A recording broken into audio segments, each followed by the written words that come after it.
आप सभी को मेरा नमस्कार।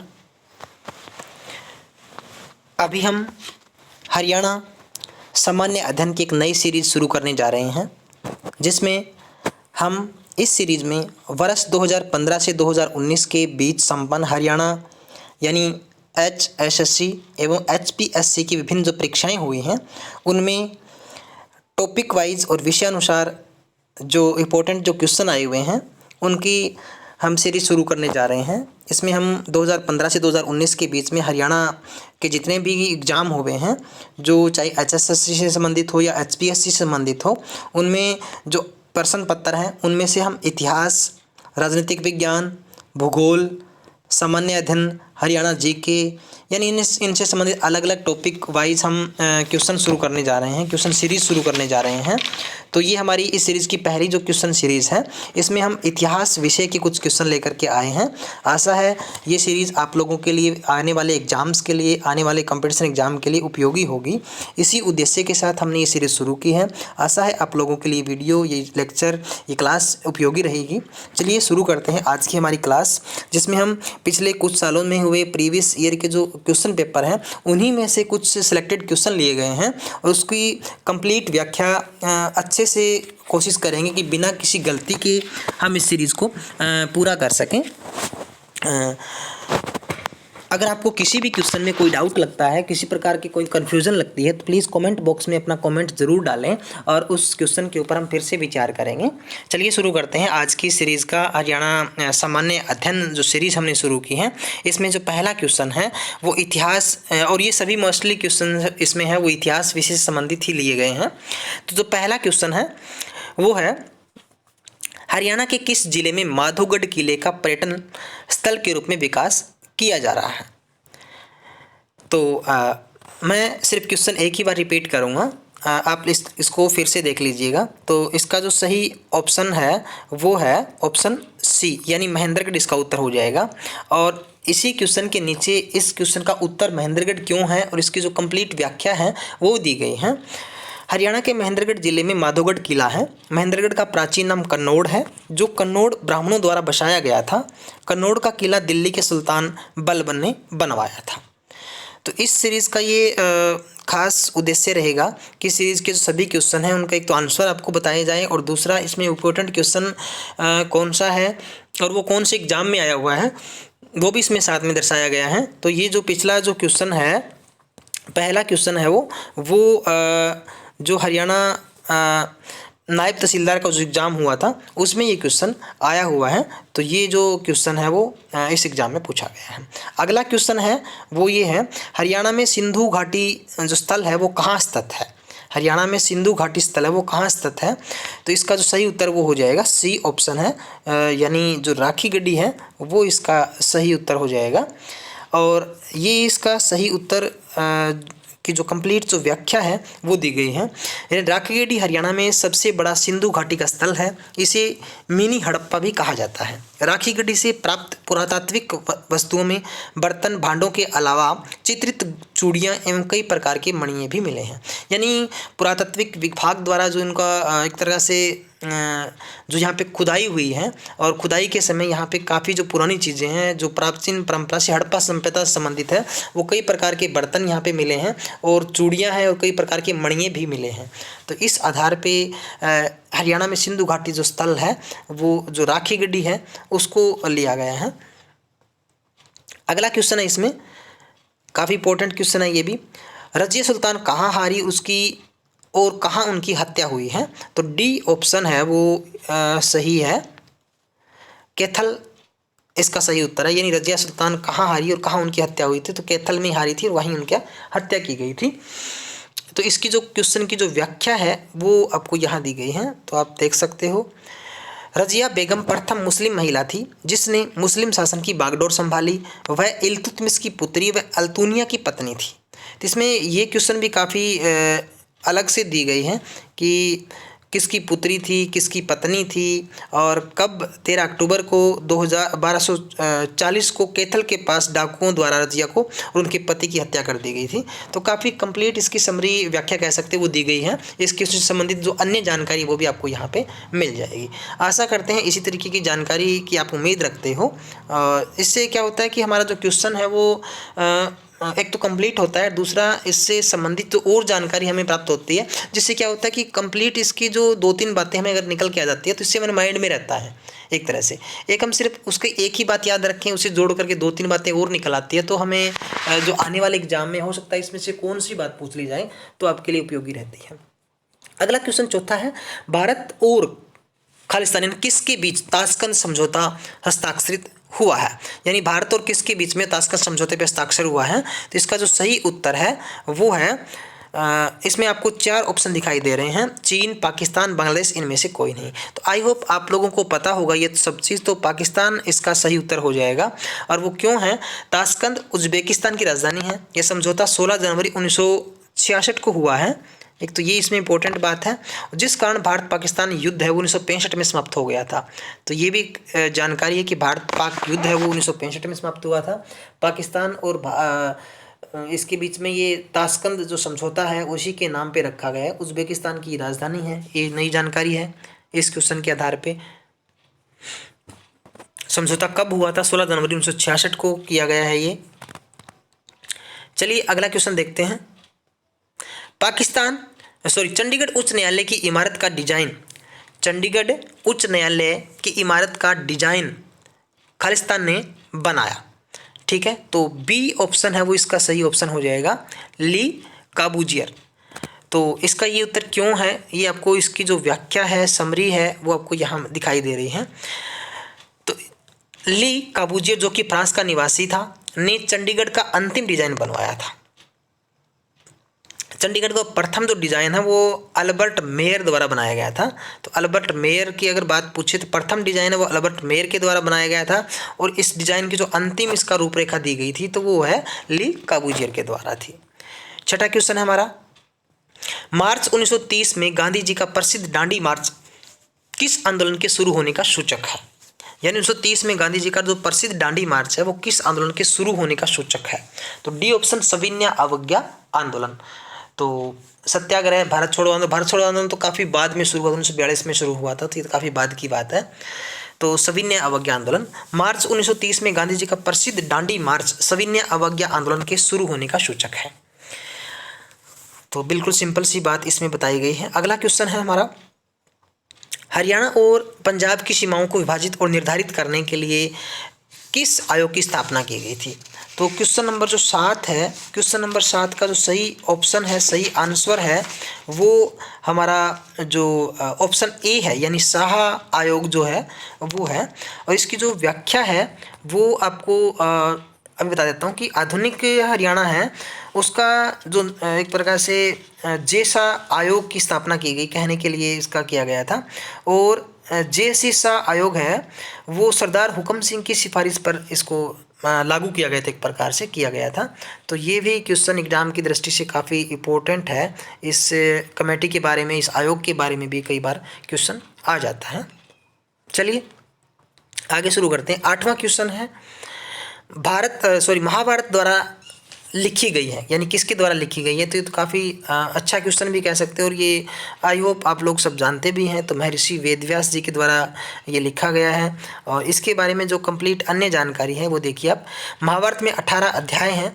महाभारत वेदव्यास द्वारा रचित हैं। ये पांडवों कौरवों के मध्य का युद्ध है, इसमें सारा जो वृत्तांत है वो रखा गया है। और एक बात सभी जानते हैं कि जो संजय है उसने इसका लाइव टेलीकास्ट कह सकते हो, लाइव वो है धृतराष्ट्र को सुनाया था, बताया था कि युद्ध में अब क्या चल रहा है, कौन कौन क्या कर रहा है। तो ये सारी घटना जो संजय ने महल में बैठ कर के वहीं से इसको लाइव, जो अंधे धृतराष्ट्र थे, कौरवों के पिता कह लीजिए या कौरव सेना के लीडर स्वामी कह लीजिए, तो धृतराष्ट्र को उनको संजय ने सब कुछ लाइव टेलीकास्ट सुनाया था। आगे है 9वां क्वेश्चन है, किस वर्ष के दौरान सच्चर सूच शुरू किया गया था। तो सी ऑप्शन 1949 1949। हरियाणा में भाषाई आधार पर विभाजन के लिए सच्चर फार्मूला, ये सच्चर कमेटी भी कई बार नाम दिया जाता है, सच्चर कमेटी फार्मूला या सच्चर कमेटी अक्टूबर 1949 को लागू की गई थी। तो अक्टूबर 1949 या सीधा 1949 आ जाता है। अगला है 10वां क्वेश्चन है, वायु पुराण के अनुसार निम्नलिखित में से कौन सा स्थान भगवान हनुमान का जन्म स्थान है। तो वायु पुराण के अनुसार निम्नलिखित में से कौन सा स्थान भगवान हनुमान जी का स्थान माना जाता है। तो इसका जो सही उत्तर है वो ऑप्शन डी बताया गया है, यानी वायु पुराण के अनुसार भगवान हनुमान जी का जन्मस्थल कैथल है। माता अंजनी का मंदिर भी यहीं है। 3 ग्रहों कुंडों का निर्माण पांडवों ने किया था, इसी कारण कैथल को हरियाणा की काशी कहा जाता है। तो इसीलिए हरियाणा की काशी के नाम से भी इसमें एक नई बात है, हरियाणा की काशी किस स्थल को कहा जाता है, तो कैथल है। और माता अंजनी का मंदिर भी कहाँ है, तो ये भी कैथल में है। और यहाँ पे 3 ग्रहों कुंडों का निर्माण पांडवों ने करवाया था। किसने करवाया था, पांडवों ने। क्या करवाया था, 3 ग्रहों या कुंडों का निर्माण कहाँ करवाया था, कैथल में करवाया था। ठीक है, तो काफ़ी मतलब अलग अलग जानकारी आप लोगों को इसमें मिल रही है।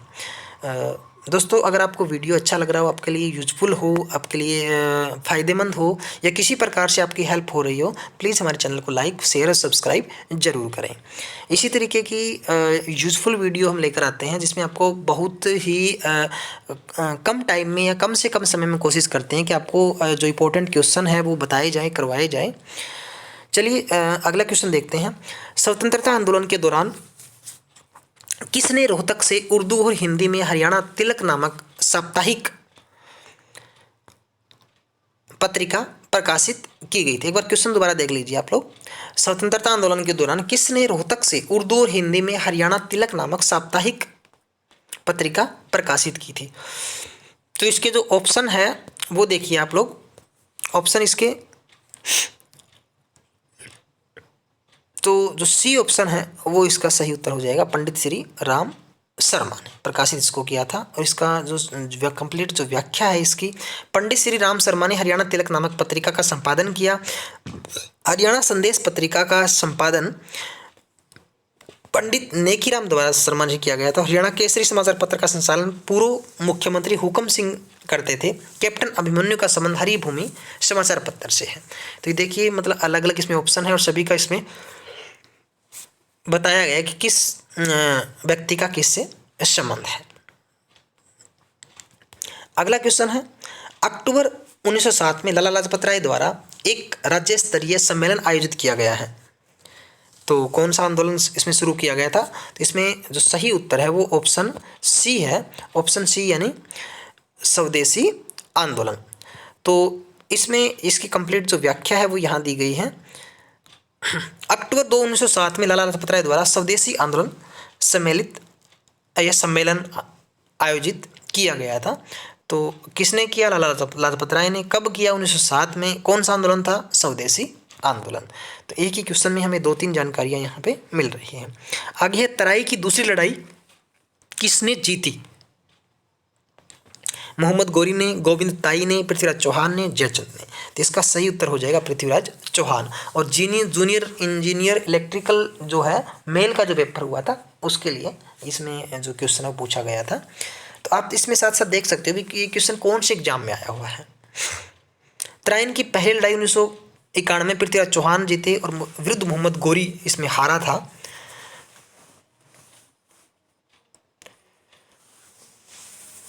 और दूसरी में भी जो पृथ्वीराज चौहान है उसने जीती थी। ये महाभारत में हरियाणा के रूप में दर्शाया गया, यानी किस रूप में दर्शाया गया हरियाणा को, बहुधानक, पटना, हुरियाना, कुरुक्षेत्र। तो इसका जो सही ऑप्शन है, सही उत्तर है वो ऑप्शन ए हो जाएगा, यानी महाभारत में हरियाणा बहुधान्य के रूप में दर्शाया गया है। अगले 15वां क्वेश्चन है, ये तो काफ़ी आसान सा क्वेश्चन है, काफ़ी बार आया हुआ है। 15वां क्वेश्चन है, आज का हरियाणा ब्रिटिश शासन के नियंत्रण में किस वर्ष में आया था। यानी 1803 में आया था, यानी जो वर्तमान हरियाणा है वो ब्रिटिश शासन के अंतर्गत या नियंत्रण में कब आया था, 1803 में, 1777 में, 1600 में, 1781 में। ऑप्शन ए इसका सही उत्तर हो जाएगा, यानी 1803 में ये जो वर्तमान हरियाणा है वो ब्रिटिश यानी अंग्रेजों के नियंत्रण में आया था 1803 में। देखिए 1803 में इसमें 1903 आज का हरियाणा ब्रिटिश शासन के नियंत्रण वर्ष 1903 को आया था। 1803 को मराठों एवं AIC के मध्य, इसमें देखो डबल हमें कुछ यहाँ पे बताया गया, ये थोड़ा सा डाउटफुल इसमें है।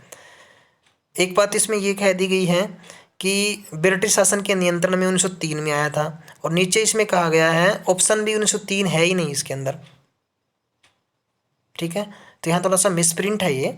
और 1803 में मराठों एवं AIC के मध्य सर्जियन, ये बात बिल्कुल ठीक है अभी, यहाँ ऑप्शन में थोड़ी मिसप्रिंट है, ये 1903 आएगा यहाँ पे 1803 की जगह।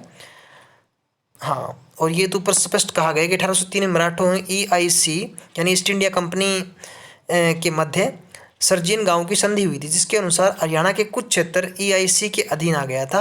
1809 तक संपूर्ण हरियाणा अंग्रेजों के अधीन आ गया था, ठीक है। तो यहाँ 1803 में तो इसका जो उत्तर है वो बन जाएगा। अगर इसमें बात पूछे भी संपूर्ण हरियाणा की बात करें तो ये 1809 तक की बात है वो चली जाएगी। हर्षवर्धन राजा द्वारा शासित थानेसर के आसपास क्या थी? कुरुक्षेत्र, अंबाला, भिवानी, पंचकूला। ए कुरुक्षेत्र, हर्षवर्धन राजा द्वारा शासित थानेसर के आसपास कुरुक्षेत्र थी। हर्षवर्धन के राज्य की राजधानी थानेसर है, ये तो सभी जानते हैं। हर्षवर्धन संस्कृत का विद्वान एवं महान शासक था, अच्छी जानकारी है। हर्षवर्धन रचनाएं दो, रत्नावली है, नागानंद है, प्रियदर्शिका है। अगला क्वेश्चन हमारा, हड़प्पा घाटी स्थलों में निम्नलिखित में से कौन सा हरियाणा का प्राचीनतम है? बिरढाणा, राखीगढ़, बनावली, कुनाल। तो ये क्वेश्चन तो पहले भी हमने पढ़ा था। राखीगढ़ हरियाणा में हड़प्पा का प्राचीनतम स्थल है। लघु या मिनी हड़प्पा भी इसको नाम दिया गया है, ये थोड़ी देर पहले भी हमने पढ़ा था। और ये हरियाणा ग्रुप डी के एग्जाम में जो 11/11 को हुआ था, 11 नवंबर 2018 को, उसमें क्वेश्चन पूछा गया है। चलिए 18वां क्वेश्चन देखते हैं। हरियाणा के किस जिले में ब्रह्म सरोवर स्थित है? ये तो बिल्कुल आसान सा क्वेश्चन है भाई। थानेसर, रोहतक, अंबाला, फरीदाबाद। तो ब्रह्म सरोवर का संबंध महाभारत के युद्ध से भी है, और यहीं पर कौरवों और पांडवों के मध्य महाभारत का युद्ध है वो हुआ था। चलिए अगला क्वेश्चन देखते हैं। सल्तनत वंश की वास्तविक स्थापना किसके द्वारा की गई है? बाबर के द्वारा, गौरी, कुतुबुद्दीन ऐबक, अकबर। हरियाणा ग्रुप डी में ये पूछा गया है। तो इसका सही जो ऑप्शन है कुतुबुद्दीन ऐबक। तो ऐबक मोहम्मद गोरी का गुलाम था। गौरी ने ऐबक के लाहौर एवं दिल्ली का शासक घोषित किया गया था। तो इसका सही ऑप्शन हो जाएगा कुतुबुद्दीन ऐबक। अगला जो हमारा क्वेश्चन है वो है तीरंदाजी का कौशल किसके स्वयंवर में परीक्षा थी? यानी तीरंदाजी का जो कौशल है, धनुर्विद्या में जो पारंगतता, उसके ऊपर किसकी परीक्षा ली गई थी? पार्वती, गौरी, मीनाक्षी, द्रौपदी। वो किसका स्वयंवर था? ये तो आई होप सब जानते हैं, ये तो द्रौपदी का स्वयंवर था। उसमें अर्जुन ने ये जो लक्ष्य है वो भेदा था, मछली की आंख वाली, उसकी बात कर रहा है। अगला क्वेश्चन है, वैदिक काल के अनुसार हरियाणा को पौराणिक वंश की मातृभूमि का इतिहास है। तो कौन से वंश की इस बात कर रहा है? तो वैदिक काल के अनुसार हरियाणा के जो पौराणिक कौन से वंश की मातृभूमि का इतिहास कहा गया है? मुगल, स्लेव, भरत, निजाम। तो इसका सही उत्तर हो जाएगा भरत। तो भरत वंश की मातृभूमि का इतिहास वैदिक काल से ही हरियाणा की जो पौराणिक कथाएं हैं उसमें इसका जिक्र आता है। तो भरत के नाम पे ही भारत का नाम रखा गया था, और भरत वंश की जो मातृभूमि का इतिहास इसको कहा गया है। तो ये ग्रुप डी में आया हुआ है। पहले वर्णन किया था, तो पहले इसमें शायद इसका जिक्र तो नहीं आया था। हाँ, महाभारत का युद्ध खालिस्तान के दौरान हुआ था, यानी किसके दौरान हुआ था? ये सन पूछ रहा है। 900 ईसा पूर्व, 800 ईसा पूर्व, 700 ईसा पूर्व, ठीक है। तो एक तो इसमें ये जानकारी है कि महाभारत का युद्ध कौरवों और पांडवों के मध्य लड़ा गया था। इसमें इसका लाइव टेलीकास्ट संजय ने धृतराष्ट्र को सुनाया था। और ये जो युद्ध है वो 900 ईसा पूर्व, यानी ऑप्शन ए इसमें सही उत्तर हो जाएगा। तो जो 900 ईसा जो पूर्व है, इस दौरान ये युद्ध लड़ा गया था। तो ये कुछ इतिहास के इंपॉर्टेंट क्वेश्चन थे जो इस सीरीज़ में हम आपके लिए लेकर आए हैं। इस सीरीज़ के जो बाकी क्वेश्चन हैं जो दूसरा इसमें हमारी क्लास रहेगी उसमें हम डिस्कस करेंगे। लगभग एक सीरीज़ में हम 20 से 30 क्वेश्चन को करने की कोशिश करते हैं। तो आई होप आप लोगों के लिए ये वीडियो यूज़फुल रहा होगा। अगर आपको वीडियो अच्छी लगी हो, लाइक शेयर सब्सक्राइब हमारे चैनल को ज़रूर करें, ताकि हमें भी एक प्रकार से नई ऊर्जा मिले, नई शक्ति मिले, और हमें ये पता लगे कि आप लोग हमारी वीडियो को, हमारे चैनल को कितना लाइक कर रहे हो, कितना शेयर इसको कर रहे हो। तो चलिए नई वीडियो के साथ, एक नई जानकारी के साथ पार्ट 2 लेकर के हम आप साथ हाजिर होंगे। अब मैं आपको एक बार फिर से थोड़ी जानकारी देना चाहता हूं कि हमारे इस चैनल पे हम एनसीईआरटी छठी से 12वीं तक का सिलेबस करवाने की कोशिश कर रहे हैं, और साथ ही हम जो स्टेट है उससे संबंधित वीडियो भी डाल रहे हैं। और जो हरियाणा के बच्चों के लिए खास करके नवोदय विद्यालय के स्कूल हैं, उनमें एडमिशन के लिए कक्षा 6 के जो विद्यार्थी हैं उनकी भी हमने सीरीज़ शुरू की हुई है। साथ ही हमने हरियाणा जीके और करंट की जीके की जो सीरीज़ है वो भी शुरू कर रखी है। प्लीज़ हमारे चैनल को लाइक शेयर व सब्सक्राइब ज़रूर करें, ताकि हमें एक नई ऊर्जा मिले और हम लगातार मोटिवेट आप लोगों से होते रहें, आप लोगों की नई नई जानकारियाँ देते रहें। इसी तरीके की तमाम जानकारियों के लिए लगातार आप हमारे चैनल से जुड़े रहिए। तो इसके लिए हम आपका थैंक यू कर सकते हैं, आभार व्यक्त कर सकते हैं, जिससे हमें एक प्रकार से नई ऊर्जा मिलेगी, नई काम करने की शक्ति मिलेगी, प्रेरणा मिलेगी। हमें पता लगेगा कि हम कहाँ और किस मार्ग पे चल रहे हैं, और आप लोगों के लिए हम कितना कुछ कर पा रहे हैं। तो ये आप लोगों के सहयोग से ही संभव हो पाया है, और आगे भी हम आप लोगों के लिए जितना हो सकता है उतनी कोशिश करेंगे कि तमाम नई जानकारियाँ, नई वीडियो और नई नई क्वेश्चन हम आपके सामने रखें। Thank you. मिलते हैं एक नई वीडियो के साथ। नमस्कार।